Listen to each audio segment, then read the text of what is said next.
अस्सलामुअलैकुम। जो है ना सन ब्रेथ टेकिंग 16 मिनट का ये मेरा व्लॉग है। जर्नी थ्रू कागान वैली से जो हमने स्टार्ट की नारान के लिए, तो नारान टाउन के लिए इसमें legendary off road track to lake Saif al Malook and forest rivers, जिसमें सैर फरिश्त है, दरियाए Kunhar and narrow cliff roads and thrilling climbs. This vlog capture every moment of adventure, beauty and poor Pakistan magic. तो चलते हैं दोस्तों सफ़र की तरफ। जो हम कागान को छोड़ के नारान की तरफ बढ़ रहे थे, तो यार इसमें हवा में ठंडक ज़्यादा से ज़्यादा आती जा रही थी। वैसे तो गर्मियों में ये बड़ा मज़ा करती है, लेकिन सर्दियों में तो ये कुछ ज़्यादा ही खौफनाक होती जा रही थी। लेकिन बड़ा मज़ा आ रहा था, हमें एंजॉय कर रहे थे हम। तो क्योंकि कागान से ज़्यादा एडवेंचर जो है ना वो नारान में है। जो हम आगे बढ़ रहे थे ना, इस चीज़ को मैं महसूस कर रहा था। तो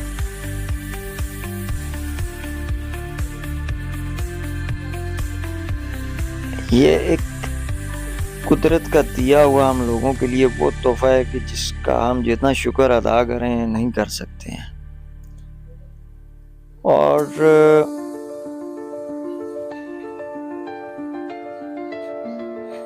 इस सफ़र के दौरान मैं आपको बयान नहीं कर सकता कि कितना सुकून मिल रहा था। और आने वाली हर यानी मोड़ से जब हम आगे निकलते थे ना, तो वो लाइक अ पोस्ट कार्ड की तरह एक, जैसे हम अक्सर घरों में, होटलों में या किसी भी जगह पे वो छोटी साइज़ की सीनरियाँ या इस तरह वो फ्रेमों में लगा के लोगों ने रखी होती थी ना, तो ऐसे महसूस होता था कि जैसे वही देख रहे हैं हम। यकीन नहीं आ रहा था कि इस सफ़र पे मैं जा रहा हूँ। तो जो गाड़ी ड्राइव करते करते मैं आगे बढ़ रहा था, तो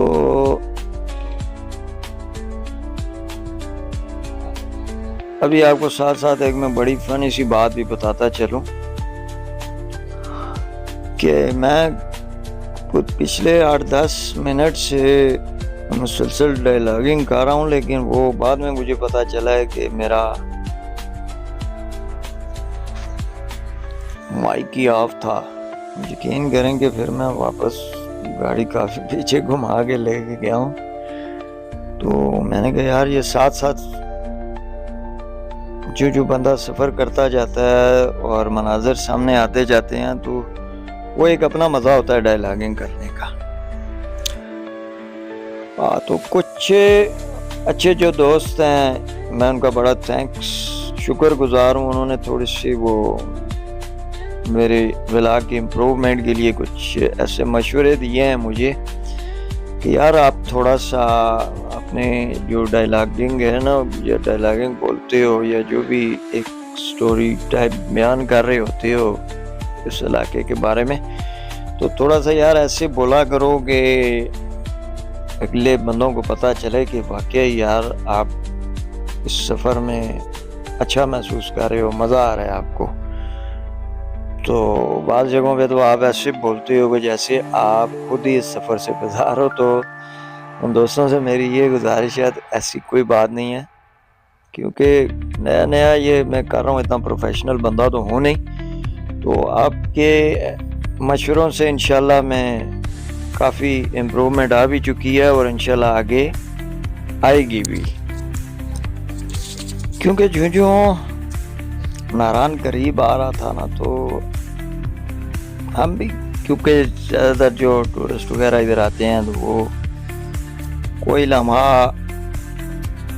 मिस नहीं करना चाहते कि जिसकी तस्वीर या वीडियो ना बनाएं। तो हम भी इसको एक भरपूर तरीके से एंजॉय करते हुए साथ साथ वीडियो बना रहे थे। और जैसा कि आपको बताया कि हर मंज़र ऐसा दिलकश था कि हमारे सामने जैसे कि वो एक सीनरी का पोस्टकार्ड का नज़ारा पेश कर रहा था। वो बस मेंटली तौर पर मैं अक्सर जो सोचा करता था ना नारायण का खान के हवाले से, तो ऐसे होगा वो तस्वीरें देख के कुछ वीडियोस वगैरह बहुत शॉर्ट सी देखी हैं ये, इस तरह की जैसे कि मैं बना रहा हूँ इस तरह की मुझे नहीं मिली। तो वो अपने माइंड में एक और टाइप का मनाजिर और रास्ता और सारा, लेकिन ये सारा टोटली डिफरेंट था। तो वो ज़्यादा मज़ा कर रहा था। तो मुझे लगता है कि आप लोग भी इसको एंजॉय करेंगे। तो देखें, खूबसूरती में अक्सर मैं ये सोचा करता होता था ना कि पहाड़ हों ऊंचे ऊंचे, दरख्त हों, नीला आसमान हो, तेज चमकती धूप हो, साथ बहता दरिया का पानी हो। तो जनाब आखिरकार हम हर मोड़ पे यही सोच रहे थे कि हमें सामने नारायण नजर आएगा, अभी आएगा, लेकिन बस इस हिसाब किताब में एटलीस्ट वी अराइव, हम इसके करीब पहुंच चुके। और क्या बात थी जी जनाब, बिल्कुल ये पहाड़ों के दरमियान में इतना मैदानी इलाका, ये इसकी अपनी एक बड़ी ज़बरदस्त दिलकशी थी। ये पहाड़ों के दरमियान इतना ज़्यादा मैदानी इलाका जो हम एक्सपेक्ट नहीं थे कर रहे, लेकिन हमें नज़र आया। और सीज़न में तो क्या ही बात होती है, हर तरफ ग्रीनरी और वो अपने दिलकशी पेश करती है। गेट से हम अंदर हो गए, नारायण वैली ने हमें वेलकम कहा और पहाड़ों को देखते हुए उनकी वीडियो बनाते हुए आगे। रोड भी बड़ी मज़े की बनी हुई थी जी, पीछे तो किसी जगह ख़राब थी और किसी जगह अच्छी रोड थी।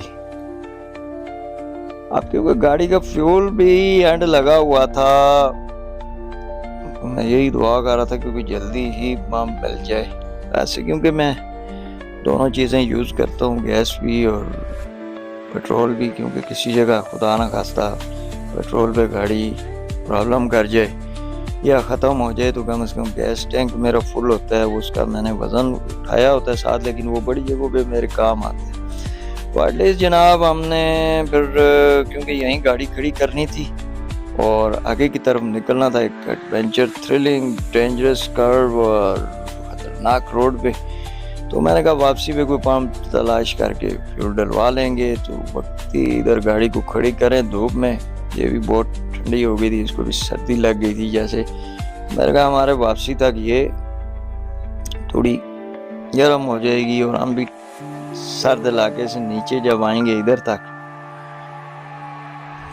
तो ये गर्म हुई होगी और हमें ज़रा अच्छा लगेगा। तो जनाब यहाँ पे फिर हमने कुछ देर आराम पहुँचे, जो 8,200 फुट की बुलंदी पर बसाया गया था और इससे भी हमें ऊंचा जाना था साबरमलोक झील की तरफ। तो यहाँ जीप वगैरह के काफ़ी हमारी 4-5 से गपशप हुई और एटलीस्ट फाइनली क्योंकि 5,000 रेट चल रहा था तो एक 3500 में हमने मिस कर दी। लेकिन उसके बाद चक्कर ये था कि इधर के लोगों ने हमें ये बताया कि जनाब अगर आप ज़्यादा देर रुकेंगे 1-1.5 से तो एक्स्ट्रा चार्जेस भी लेंगे। फिर हमने एक ऐसा बंदा जो है ना वो हायर किया, बड़ी उम्र का था, थोड़ा तजर्बाकार भी था, क्योंकि जनाब ज़िंदगी बड़ी प्यारी चीज़ होती है और बड़े ख़तरनाक सफ़र पे हमने निकलना था। तो इसके लिए फिर हमें एक अच्छी जीप और अच्छे ड्राइवर का इंतखाब करना था। तो इस हवाले से हमने फिर उसका इंतखाब किया। वो तकरीबन 4000 में फ़ाइनल किया और उससे ये भी तय पाया जनाब कि अगर हम थोड़ा लेट हो गए तो आपने एक्स्ट्रा चार्जेस भी नहीं लेने और शोर भी नहीं करना। तो वैसे भी उसने कहा कि भाईजान इधर 2 घंटे में लोगों की बस हो जाती है। तो टाइम भी ऐसा था, तकरीबन 12-12:30 का टाइम था जब हम जीप में बैठ के ऊपर की तरफ निकले। तो और वहाँ पहुँचने तक भी तकरीबन घंटा एक लगना था नीचे से ऊपर तक का। तो टाइम कम ही था, लेकिन मैंने यही सोचा था कि मैं ज़्यादा से ज़्यादा कवर करने की कोशिश करूँगा। तो जनाब ये रास्ता तो अभी थोड़ा थोड़ा पक्का था, लेकिन आगे का सफ़र बड़ा थ्रिलिंग था, हिला देने वाला। और दूसरी बात मैंने ये नोट की है कि इस इलाके के मुताबिक ये जीपें स्पेशली मॉडिफाइड होती हैं। एक तो वो होती हैं लोड वगैरह उठाने वाली, तो वो तो बंदे की आंतें भी मुंह से बाहर आ जाएं ऐसे। लेकिन ये काफ़ी स्पीड में उस्ताद जी जा रहे थे, लेकिन इतना वो उस तरह झटके नहीं थे महसूस हो रहे। लेकिन अभी तो पक्का था, अभी तो आगे जब कच्चा रास्ता शुरू होगा तो फिर पता चलेगा, क्योंकि हमें भी इनसे ही मालूम हुआ कि ये थोड़ा सा पक्का बना हुआ है।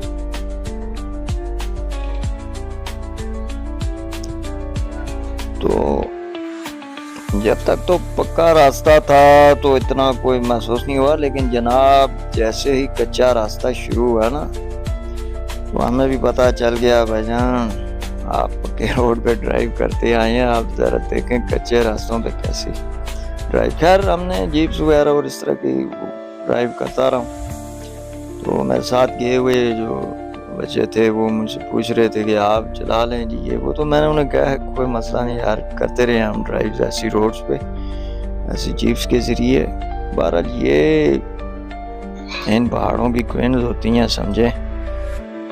वो आम रोड और इस रोड में बड़ा फ़र्क होता है। तो जो मैं बुलंदियों की तरफ जा रहा था ना, तो नीचे की तरफ और कैमरा वगैरह लगाता तो पता चलता कि एक पल की भी गलती वो नीचे गहराइयों में ले जाएगी। तो जनाब अल्लाह का भरोसा है। दूसरा जनाब गाड़ी अच्छी होनी चाहिए और ड्राइवर अच्छा होना चाहिए। बस आपकी ज़िंदगी समझे कि अल्लाह के बाद बस इन दो के सहारे पे होती है।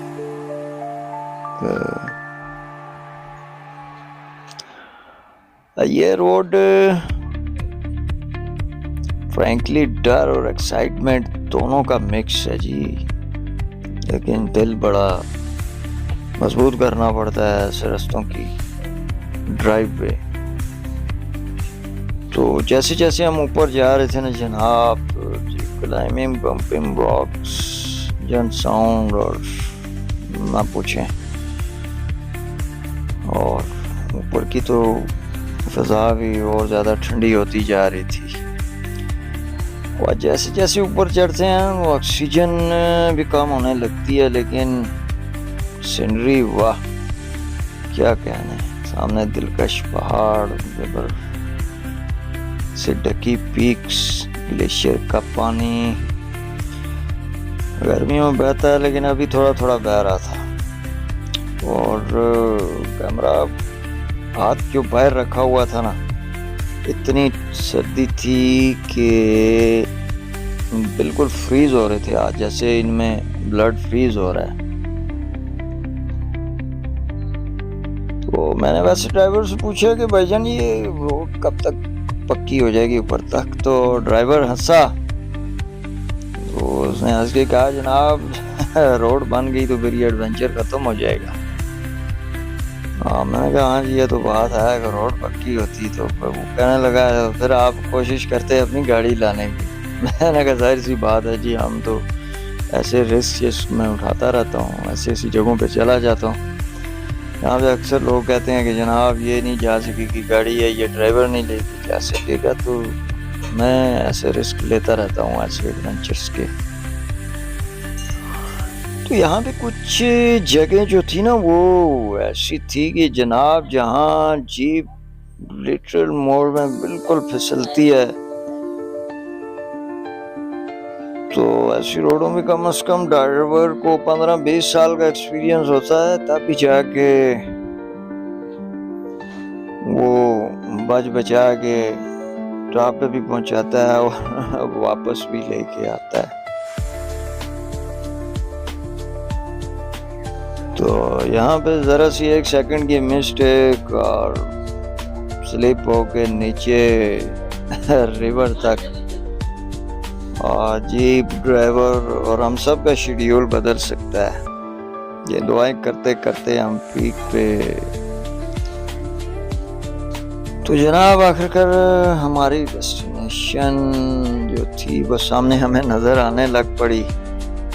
खुशी से आते हुए हमारे साथ जो श्याम शाह साहब से बड़े ऊंची ऊंची आवाज़ में गाने शाने गाते रहे हैं, लेकिन जहाँ पे ज़्यादा थ्रिल होता वहाँ पे हम खामोश हो जाते। और at least we reach our destination. इंशाल्लाह नेक्स्ट व्लॉग में आपको आगे की वीडियोज़ और नज़ारे दिखाएंगे। तो इजाज़त चाहूँगा, अल्लाह हाफ़िज़।